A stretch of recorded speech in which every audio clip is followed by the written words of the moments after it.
What's going on, my Flabby family? It's your boy Izzy. Welcome if you're new. Today is a good day, man. It's your boy's birthday. I'm feeling younger, all right?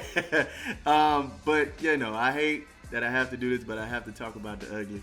This NBC worker slash WNBA worker is ridiculous at this point, man. It's sad, okay? It's sad. And then, of course, we got Stephen A. Smith calling out Sheryl Swoopes once again on First Take, man. We're about to get into all the nonsense, but before we do that, y'all make sure y'all hit the thumbs up for your boy if you like the content. Don't forget to subscribe to the channel. We are trying to hit 18K at this point because you all been killing it. So if y'all can help me out with that, I highly appreciate it. And don't forget to get in the comment section and let me know what y'all think about this. Let's get it. The NBC slash WNBA worker, right, Natalie Esquire, ended up responding and agreeing with this lady here. Now, she's been spewing rhetoric, racist rhetoric, all over Twitter, okay, throughout the entire WNBA season.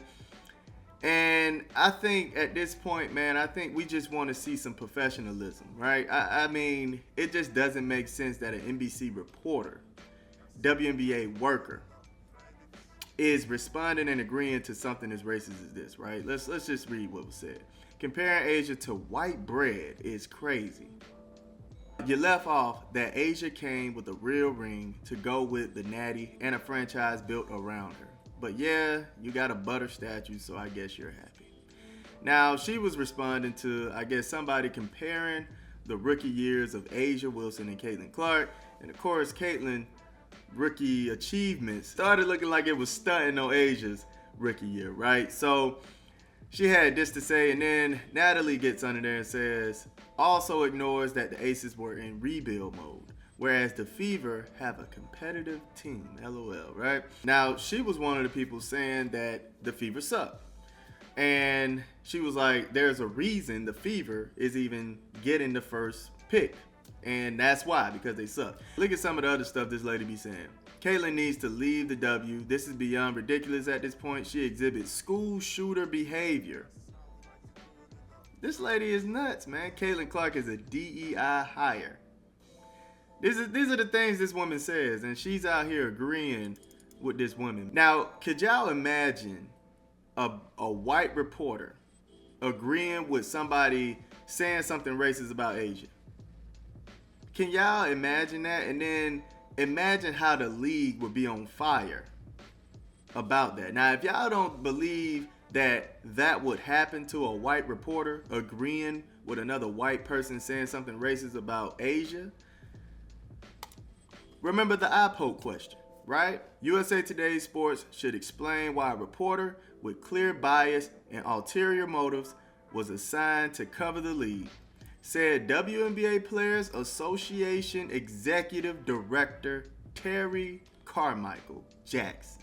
Hey, Terry, where are you on this situation? Because it seems like there's ulterior motives of Natalie Esquire, right? Bias, ulterior motives. And this is what I'm saying when I say they need to become a sisterhood. You can't just cover the black players in the WNBA. You need to cover all the players, right? If y'all are a sisterhood and y'all need to be stronger as a unit, call out everybody.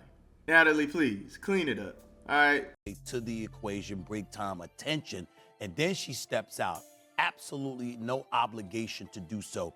And she points out the disparity in treatment between her as a white player and black players who preceded her and achieved so much, but lacked the level of recognition she received. Her heart has been in the right place. She deserves major, major kudos for her heart being in the right place. And then you're gonna have white folks out there talking about, she's knocking herself down or she's bringing up white privilege. Well, if you're white in America, in most instances, you are in a privileged position compared to people from other ethnicities. That is just a fact.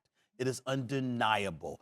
And her pointing out what she points out is what makes us lean towards an Asia Wilson, who just received a huge endorsement, did a huge contract. And you know what? She deserves it because she's the best in the world. Absolutely. And she's a champion. And so two-time champion. So when you look at that and you say somebody like Caitlin Clark is going out there and being a conscientious observer and participant, it goes a long way towards reminding us of what athletes and people in positions of influence with cachet can do to assist in making the world a better How place, important and that is what she has do you done. feel- I guess my whole question is, what privilege did Caitlin Clark have that gives an advantage over the black players in the WNBA? I guess that's what I'm trying to figure out.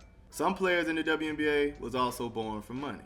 So you can't say it's money, right? And you can't say it's education either, because most of the WNBA players came from a good school, right? Came from a big school. So you can't say it's education either. You know, I get what happened in the past and all that. So white people might be ahead of black people. Okay, I get that. But at the same time, you have black millionaires. You have very well educated black people.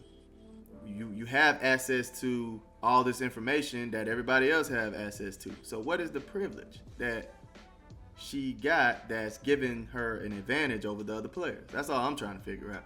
Like it was for her to make those comments about uplifting black women? Well, I think it was incredibly important to a lot of the sisters that have played in the WNBA. I also think it embarrasses black players, former, present, or whomever, who may, dare I say, have spoken against Caitlin Clark. Because what they did is they looked at white privilege and they resented her for it as if she was somebody that caused it. She was nobody that she had nothing to do with that. You know what I'm saying? She can't help the way she was born. She was born as a white person. She's a decent, respectful human being, a lovely young lady who goes out there and performs at the highest level and is a conscientious observer and a conscientious participant in helping to make women's basketball better for everybody. She didn't have to do those things, but she's done those things, which is further evidence that her heart has always been in the right place. And people who were looking for an excuse to denigrate her in any way, their issue wasn't with her, it was with a bigger issue. And they may have been justified in terms of their thinking along those lines, but to aim their ire in her direction directly was foolhardy and not advisable. And it was a huge mistake on the part of people like Sheryl Swoopes and others. And we just need to say that. Absolutely. So there you have it. He calls out Sheryl Swoopes out of all the people that he could have called out. They even was showing Skylar Diggins right there. So that's what makes it that's what makes it even more funny. We do have the UConn versus USC game going on today. My money's on UConn, bro. My money's on UConn. I think they have a little too much for USC to handle. But who knows, man? You know, Juju might come out and go crazy, Kiki. So hey, they might get it done, but I think UConn is going to take this. It starts at 8 Eastern time for me. Y'all let me know who y'all think is going to win in this game in the comment section. And also let me know how y'all feel about the NBC reporter and Stephen A. Smith calling out Sheryl Swoopes out of everybody, man. Let me know in the comment section. I love y'all. Y'all have a great weekend.